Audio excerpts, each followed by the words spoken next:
Elisha delivers an entire city. One wise man may deliver a whole city from total destruction.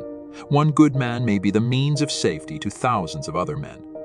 The holy ones are the salt of the earth, the means of the preservation of wickedness that abides on the earth. Without the godly people as it can serve, the race would be utterly destroyed.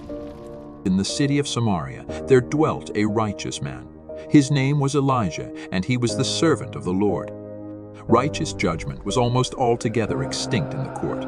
The king was a sinner of the blackest dye, and his iniquity was glaring and infamous. Jehoram, the fifth king of Judah, walked in the ways of his father Ahab and made unto himself false gods. The people of Samaria had fallen like their king. They had gone astray from the Lord. They had forsaken the God of Israel. They remembered not the ways of Jacob, Isaac, and Abraham. And in wicked idolatry they bowed before the idols of the heathens. And therefore the Lord of hosts suffered their enemies to oppress them until the curse of evil was fulfilled in the streets of Samaria. For there were even cases of cannibalism. The tender and delicate woman, who would not adventure to set the sole of her foot upon the ground for delicateness, had an evil eye to her own children, and devoured her offspring by reason of fierce hunger, which was prophesied in Deuteronomy 28, 56-58. In this awful extremity, the one holy man was the medium of salvation. The one grain of salt preserved the entire city.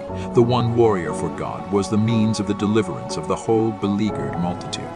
For Elijah's sake, the Lord sent the promise that the next day, food which could not be obtained at any price should be had at the cheapest possible rate, right at the very gates of Samaria. Imagine the joy of the multitude when Elijah uttered this prediction. They knew him to be a prophet of the Lord.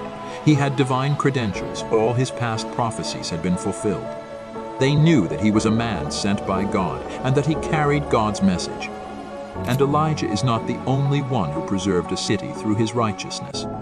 For the righteousness of Lot preserved the city of Sodom for a little while, because he was a righteous man that dwelt among sinners. And God would have destroyed all of humanity if it was not for Noah and a few other souls. Jesus asks the children to be the light of this world, the salt which gives its flavor to the world. Let us follow the Lord and be holy, for through this we save many others unknowingly.